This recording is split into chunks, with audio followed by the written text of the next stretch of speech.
Bom dia.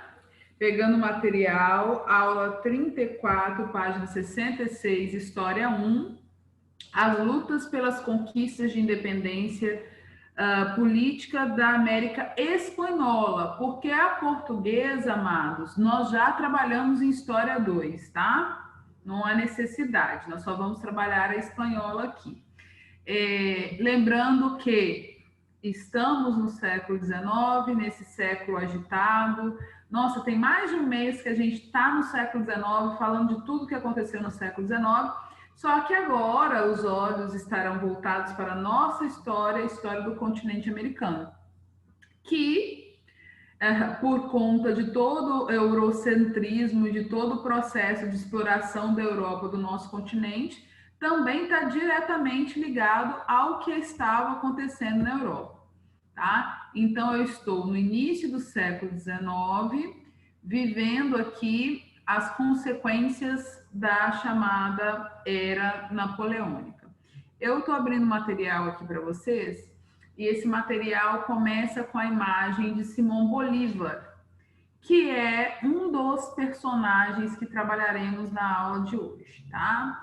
Simão Bolívar, San Martín, Tupac Amaru, são os homens que estiveram à frente nesse processo de independência do território americano, né? Então vamos lembrar aqui que o nosso processo de colonização começa no final do século XV, na questão espanhola, porque os espanhóis chegam à América Central em 1492. O processo intensivo de exploração começa no século XVI e se estende até o século XIX. Nós estamos falando, então, de um processo que durou 300 anos, né? Um pouco mais do que isso.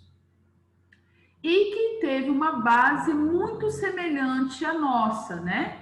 Vamos lembrar, a Espanha também era uma monarquia absolutista de base católica, ela permanece católica após a Reforma Protestante, ela utiliza como forma de exploração colonial, a colônia de exploração mesmo, em boa parte do território ela utilizou o plantation, em outras partes, como ela explorou o minério, a mineração não tem sistema de plantation, obviamente, né? Mas também usava a mão de obra escrava, tá? Então, Portugal e Espanha foram responsáveis por esse processo de exploração da maior parte do nosso continente, né? Não todo, mas da maior parte do nosso continente, com características muito parecidas, né? Qual era o contexto histórico no período desse processo de independência? O que o mundo estava vivendo, né? Nós vamos falar o que estava acontecendo lá fora e o que estava acontecendo aqui no nosso continente. Lá, a Europa estava vivendo uma crise do sistema absolutista, e essa crise no sistema absolutista, ela se intensifica com a Revolução Francesa, né? A partir da Revolução Francesa, os movimentos da Revolução Francesa vão enfraquecer as lideranças aqui nas colônias, tá? Outra coisa que começa no século XIX, é divulgada, chega até as colônias e servem de base para a luta pela independência, é o iluminismo. O iluminismo é considerado a base ideológica desse processo de independência. Por quê? Porque o iluminismo foi um movimento que pautava, que defendia a liberdade, a igualdade, né? Uma vez defendendo a liberdade, os direitos individuais, como Voltaire defendia, né?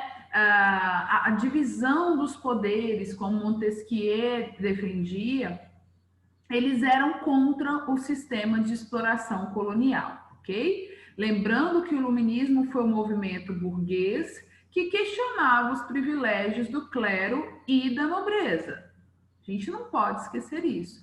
Então, o que nós vamos viver aqui? Uma reviravolta histórica, né? Esse movimento vai começar a questionar ações que o Estado fazia há bastante tempo e que esse Estado fez durante muito tempo, sim, com o apoio da burguesia.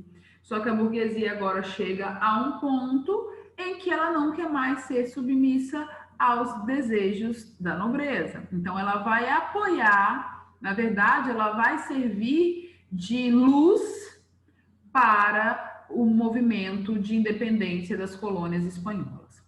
Outro ponto externo que acontece, a gente usa externo porque nós estamos falando das colônias espanholas, foi o processo de independência dos Estados Unidos. O processo, os Estados Unidos, as 13 colônias estadunidenses pertenciam à Inglaterra, tá? Os Estados Unidos foi o primeiro território a se tornar independente dentro do nosso continente, portanto, era exemplo a ser seguido, né? Eles também vão desenvolver teorias que defenderão a independência das colônias espanholas, né? Outro ponto ali, as guerras napoleônicas. Vamos lembrar uma coisa que eu falei para vocês várias vezes. Napoleão nunca colocou os pés aqui, mas mudou para sempre a nossa história. Por que Napoleão faz isso? Porque as ações napoleônicas acabam levando consequências não só para a Europa, mas para o continente americano também. Por quê, Marcelo? Porque Napoleão Bonaparte estabelece o bloqueio continental, passa a perseguir as potências que continuavam comercializando com a Inglaterra. Então, ele vai prender o rei da Espanha quando ele invade a Espanha. A partir do momento que ele prende o rei espanhol, aqui o processo de independência tem início, tá? A gente sabe o quanto que as ações de Napoleão mudou a estrutura geopolítica da Europa e ela também muda a estrutura geopolítica do continente americano. Marcela, foi só a prisão do rei? Não, gente, foi o somar de tudo isso que nós falamos até aqui, né? A prisão do rei espanhol abre o espaço, mostra a crise que a nobreza espanhola estava vivendo e abre caminho para o início do processo de independência. Outro movimento que colabora é a Revolução Industrial. Mas o continente americano não vive a Revolução Industrial no século XVIII. O que uma coisa tem a ver com a outra? Realmente, ele não vive. Porém, o continente americano era um campo, um espaço, um mercado consumidor muito cobiçado pela Inglaterra. E a Inglaterra queria dominar os mercados aqui, porque com o bloqueio continental, as coisas estavam muito complexas na Europa. Lembrando, a Inglaterra não deixa de comercializar lá, mas ela passa a vivenciar tensões políticas. Então, o que ela quer aqui? A Inglaterra, ela vai buscar, nesse momento, apoiar o processo de independência para conquistar esses mercados. Que por mais que esse processo se acelerasse, que esses países tomassem ali, se tornassem independentes, o caminho para que eles vivenciassem uma revolução industrial ainda era muito extenso, ok? Então, a Inglaterra vai começar a pressionar para que os mercados e os portos fossem abertos, como acontece no Brasil em 1808, para que ela conseguisse, assim, manter seu mercado ativo, né? Ter para quem vender e começar a produzir cada vez mais. Outro ponto que vai favorecer é a doutrina Monroe, que nós falamos na aula passada, né? Século XIX estamos. Doutrina Monroe, América para americanos. Foi aquela ideia, aquela teoria estadunidense que queria afastar a influência europeia daqui. E uma vez afastando a influência europeia daqui, os Estados Unidos poderiam, enfim, influenciar e dominar mercados, né? Agora vamos aos fatores internos, né? Tudo tudo que nós falamos até agora era o que estava acontecendo lá na Europa, que traz consequências para cá, ok? Agora nós vamos falar o que estava acontecendo aqui dentro. As colônias eram vítimas aí do pacto colonial há 300 anos. E o pacto colonial, ele obriga a colônia a comercializar somente com a sua metrópole. E o mundo já estava vivendo revolução industrial, tantas ideologias, tantas coisas acontecendo. E aqui, o pacto colonial ainda servindo de base para as relações. O que vai acontecer? Vai provocar um atraso. O pacto colonial, ele retarda o desenvolvimento desses territórios, que são territórios ricos, poderosos, em minério, terras e tanta coisa que nós já falamos, né? Outra coisa, dentro do território espanhol, principalmente, né, que vai acentuar o processo das colônias, é a questão da desigualdade social.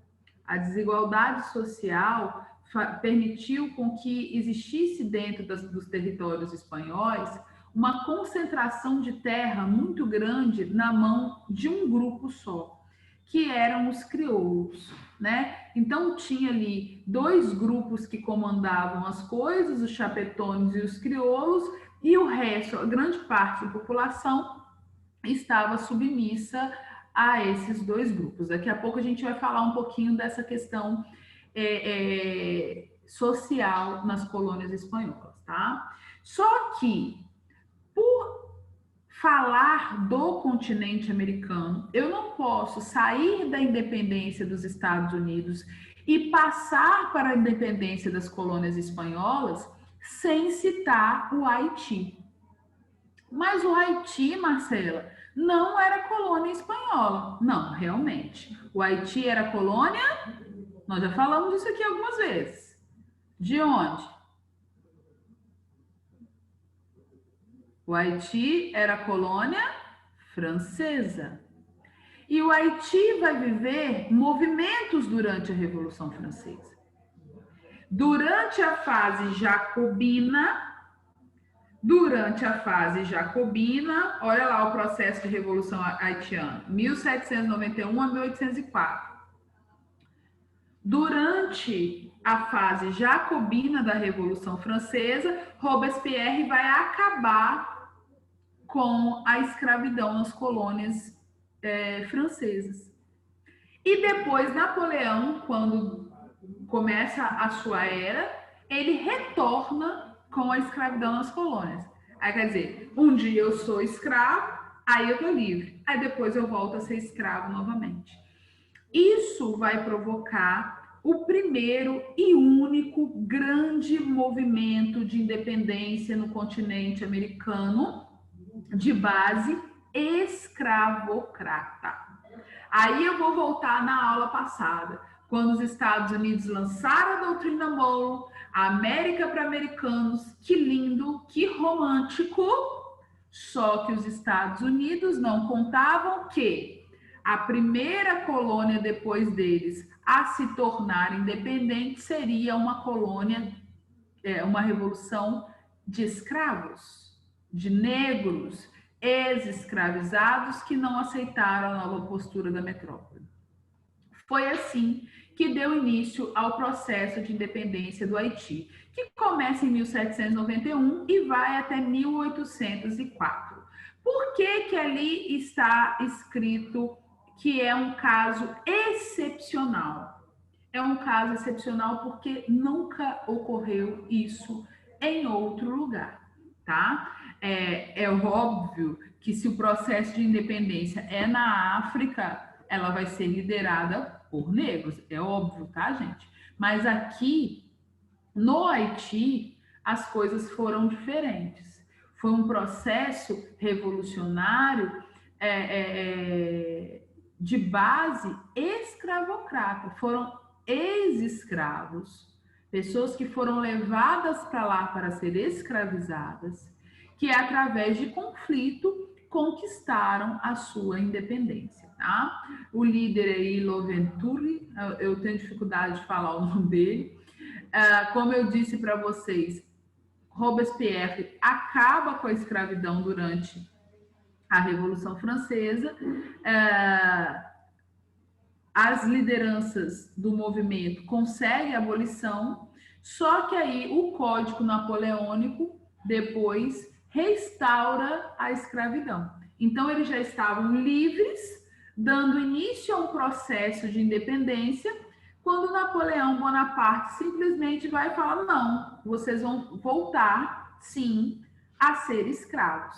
E aí a guerra começa, tá? Essa guerra, obviamente, como todas, teve batalhas. A maior foi a Batalha de São Domingo. Aí é um bom destaque para vocês. Destaquem aí, por favor. Tá? Essa tela mostra o quanto foi forte esse movimento, né? Aqui, ó, uma pessoa dentro do levante erguendo a cabeça de um soldado francês, né? Bom, como que o Haiti consegue, então? Através de conflito. A maior parte da população era de ex-escravos, era negra. Ela consegue combater o exército francês que buscava impedir o seu processo de independência. É a primeira república formada no Brasil de base popular e de ex-escravos. Desculpa, no Brasil não, no continente americano. E que esperava o quê? O que ela esperava? Estados Unidos independente, segundo território se tornar independente, o Haiti. Se existe América para americanos, nós vamos ter apoio. Mas não foi isso que aconteceu. Por que não foi isso que aconteceu, Marcela? Os Estados Unidos não reconhecerão a independência do Haiti. E também proíbe o comércio com os haitianos.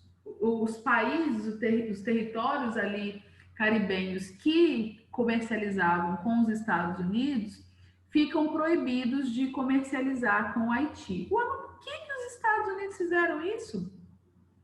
Porque os Estados Unidos ainda viviam um processo de escravidão.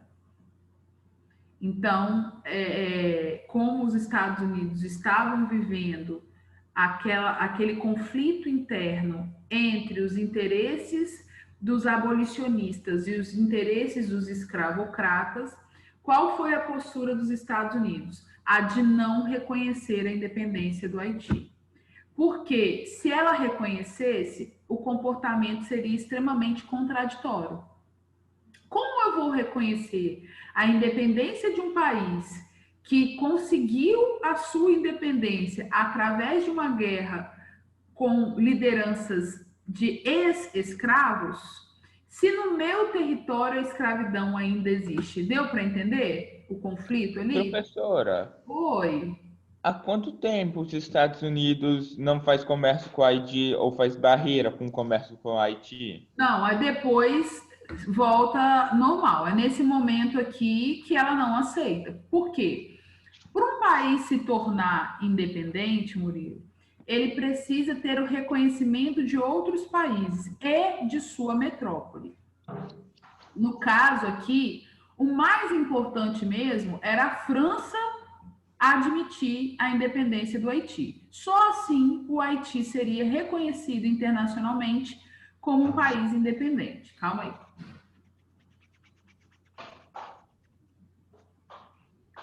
Só que essa luta não foi fácil para o Haiti. O Haiti demorou 34 anos para conseguir ser reconhecido como um Estado independente, mas para isso o que eles fizeram? Eles pegaram todas as reservas que eles tinham, todo o dinheiro que eles tinham, e pagaram a França para serem reconhecidos como independentes. Então, o Haiti vai pagar à França aí o equivalente a 60 milhões de francos suíços. Vai se tornar independente. Vai conquistar a tão sonhada independência. Só que vai conquistar essa independência falido. quebrado. E isso, gente, traz consequências no processo histórico haitiano até os nossos dias, né? O Haiti passou por várias coisas de lá para cá. É um território que sofreu bastante. Ele sofre pelas questões financeiras, por movimentos climáticos, perdão, terremotos, enchentes, nossa, muita coisa aconteceu com o Haiti, né? E infelizmente ele acaba ocupando aí a posição do país mais pobre do nosso continente. Então vamos lá. Alguma dúvida até aqui? Que nós vamos voltar a falar da Espanha agora. Bom, já que agora você sabe que no continente americano, o primeiro território a se tornar independente foi os Estados Unidos, isso aconteceu no século XVIII, e aí no século XIX, o primeiro a se tornar independente foi o Haiti.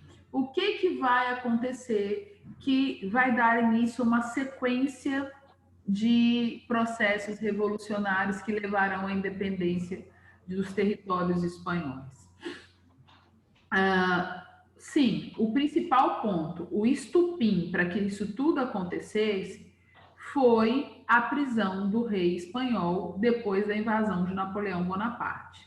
Mas as coisas andavam muito bem, obrigada? Eles sempre aceitaram? Não.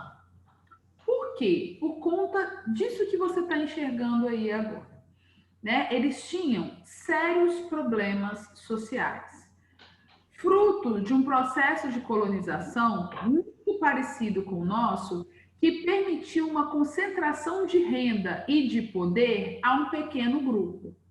Observa só a pirâmide que eu coloquei para vocês. Lá no topo tem os chapetones e o clero. Os chapetones eram os espanhóis que moravam aqui para administrar o território, tá? Eram representantes do governo espanhol. Então, eles tinham poder administrativo. O clero, nós já falamos algumas vezes, né? Que assim como Portugal e Espanha permaneceu católica, então o clero, o movimento jesuíta, a Companhia de Jesus, ela foi muito intensa nesse processo de colonização no território do continente americano. E aí embaixo, no segundo ponto, tem os crioulos, que eram descendentes dos primeiros povos que ocuparam o território aqui. Se eles eram descendentes dos espanhóis e nasceram aqui, eles vão formar aquela elite colonial. A nossa primeira aqui foi a do açúcar, lembra? Ali nasce a elite colonial brasileira. Aqui, a elite colonial brasileira, espanhola, vai nascer nessas colônias baseadas também na exploração da terra, porque eles eram grandes proprietários de terra, eles eram latifundiários e eram comerciantes. Só esse grupo liderava os cabildos. O que eram cabildos? Cabildos era o que nós chamamos aqui, na época do nosso governo geral, de câmaras municipais, tá? Lembram que lá no caso do Brasil, nós falávamos que as câmaras municipais precisavam ser formadas por homens bons? E esses homens bons tinham que ser brancos e portugueses? Na Espanha, não foi diferente. Os cabildos eram formados por crioulos. Então, esses homens tinham poder financeiro, tinham muita terra e também tinham poder político, de certa forma. Porque eram eles que faziam parte dos cabildos. E aí, nós temos aqui o terceiro nível da sociedade e o último. Esses dois aqui vão se somar quando se diz respeito à falta de privilégios. Quem que vai sustentar a colônia? Esses dois grupos aqui, ó, que formam aí quase que mais de 80%, né, da sociedade na época. Os mestiços, os índios e os negros escravizados, tá? que aqui nós já falamos lá atrás nos povos pré-colombianos, trabalhavam no sistema de mita e encomenda, que era um sistema de servidão e, no caso dos negros, né, de escravidão, tá? Bom, como começa isso? Antes mesmo da era napoleônica, antes mesmo da Revolução Francesa. Nós chamamos de percursores, está aí na página 66 para vocês. As primeiras pessoas que pensaram nesse processo de independência, que questionaram, eram lideranças de grupos que sofriam a exploração. No Peru, por exemplo, que foi o primeiro lugar que uma rebelião aconteceu contra a Espanha, o líder foi Tupac Amaru. Tupac Amaru era uma liderança indígena, né? E ele começa um processo lutando pela independência do território peruano, né? Onde ali os descendentes, né, dos incas, um povo guerreiro, um povo forte, só que eles não conseguirão lutar, vencer, né, o domínio, o poder espanhol. Nesse conflito morreram mais ou menos 80 mil pessoas, 80 mil indígenas lutando contra a dominação espanhola. Um outro caso de percursores ali é o caso do Francisco Miranda, que fez a mesma coisa no território da Venezuela. Contudo, ele era um crioulo. Então, o que ele queria? Impor o seu poder ali na região que ele vivia e proclamar a independência do território venezuelano. Ele consegue isso? Não. Ele é preso, enviado para a Espanha e lá ele morre. Então, as duas primeiras tentativas, né? Uma no final do século XVIII, outra no iniciozinho do século XIX, elas fracassaram, né? Portanto, eu considero como marco principal para o processo de independência desses territórios a prisão de Fernando VII, a prisão do rei da Espanha. Porque a partir do momento que chega aqui a notícia de que ele havia sido preso, é que começa o processo de independência, ok? Então, esse processo de independência, ele, em boa parte do território, vai ser liderado por crioulos. Lembrando que esses crioulos tinham interesse nessa liderança, porque a maior parte das terras eram deles, né? Olha lá o período da Revolução Vitoriosa, que é a primeira fase desse processo, né? Vai de 1817 a 1825. Lembrando que Dom Fernando foi preso em 1807, 10 anos antes, tá? Quais são as características dessa primeira fase aqui? A união da elite crioula, dos grandes proprietários de terra, descendentes de espanhóis que viviam aqui, o fortalecimento militar, o controle sobre os movimentos populares, né? As revoltas nesse momento que aconteciam na Espanha acabam favorecendo as coisas por aqui, né? A Inglaterra vai romper com a Espanha e vai apoiar os crioulos. A Inglaterra nunca deu um ponto sem nó. Os ingleses não são bobos. Eles fazem isso para quê? Para manter influência sobre os territórios que estavam se tornando independentes e continuar comercializando. Aí aqui os dois nomes que eu citei lá atrás para vocês, que eu falei, ó, é importante, né? San Martín, que era um monarquista, e o Simão Bolívar, que era um republicano, ok? Então, o San Martín, a ideia dele era proclamar uma independência e estabelecer uma monarquia. Já Simão Bolívar, queria a independência do território, porém ele queria uma república. Então eram visões diferentes. Apesar das visões diferentes, eles trabalharam juntos nesse processo. Cada um liderou um exército, eles fizeram ali, com o apoio dos Estados Unidos e com o apoio da Inglaterra, um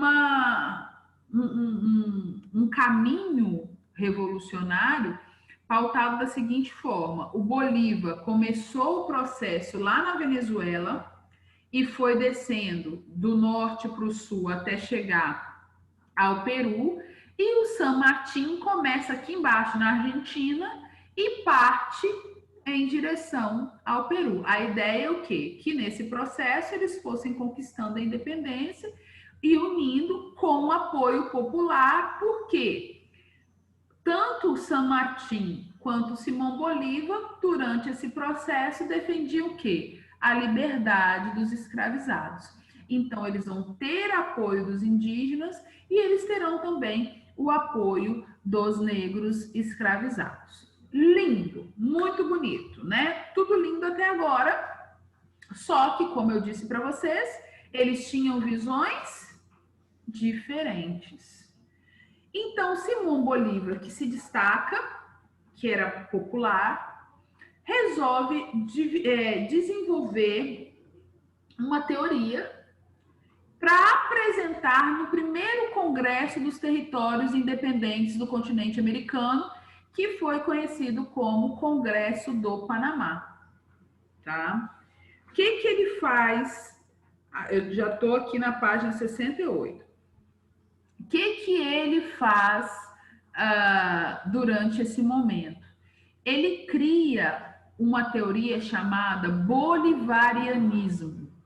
Ele defendia a unidade territorial dos territórios independentes. Presta atenção. Ele defendia a unidade territorial de todos os territórios que estavam se tornando independentes. Olha o tamanho da potência que nasceria. A ideia é linda, é tão bonita que até hoje tem gente que defende isso. Sabe quem defendia muito isso e acabou sendo visto como louco? O Hugo Chávez. O Hugo Chávez foi o ex-presidente da Venezuela. Ele defendia tanto Simão Bolívar que ele trocou o nome da Venezuela. Ele colocou agora a Venezuela, se chama República Bolivariana da Venezuela, porque ele defendia que os países latinos precisavam se unir contra a influência europeia e também contra a influência dos Estados Unidos. Baseado em quê? No bolivarianismo. Porque olha só, meus amados, os Estados Unidos estão aqui em cima, né? Os territórios que eles conseguem independência são esses territórios aqui, exceto a parte em verde, que pertencia à França, e a parte em amarelo, que pertencia a Portugal. Portanto, se o bolivarianismo desse certo, uniria tudo isso aqui. Para pensar, hein? Essa parte em verde aqui não, tá, gente? Tudo isso aqui, exceto a parte em verde e amarelo. Formando, então, uma grande potência. E a Inglaterra viu isso e falou: eita, não pode. Como assim? Se unir tudo isso aí, vai ter espaço para mim. E os Estados Unidos? Na mesma hora, o que eles fizeram para impedir que Simão Bolívar fosse ouvido? O que eles fizeram para impedir que Simão Bolívar conseguisse colocar em prática as suas ideias? Quem está fazendo isso? O que ele consegue fazer? Né? Simão Bolívar... Professora? Oi. Pode voltar na última tela? Fala, Bolívar. Essa parte circulada que ele queria unir? Não. Essa parte? Não. O que ele queria que se transformasse no bolivarianismo é toda essa parte aqui, que eu estou passando o mouse. exceto a parte em amarelo e a parte em verde, porque as ilhas aqui e a parte em amarelo pertencia a parte amarela Portugal, a parte em verde aqui a França. Entendeu? O resto aqui, isso. O resto aqui tem umas partezinhas em verdes que tem influência holandesa e francesa, tá? Mas seria um país imenso e rico pra caramba. Para pensar. Com vazão dos dois lados, né? Seria ali influência no Pacífico e no Atlântico. É muito poder, né? Então, nem a Inglaterra, nem os Estados Unidos queriam isso. Eu vou parar aqui porque deu o nosso tempo. Na próxima aula a gente fala um pouquinho mais sobre o pan-americanismo e como que essas colônias ficaram, por que eles ficaram desse tamanhozinho, pequenininho assim, e nunca se tornaram um território de grande expressão, tá bom? Pra vocês entenderem o que a Inglaterra e o que os Estados Unidos conseguiram fazer com o nosso continente. Alguma dúvida até aqui, amados? Dúvidas? Não? Então, um beijinho, um bom final de semana. Sextou.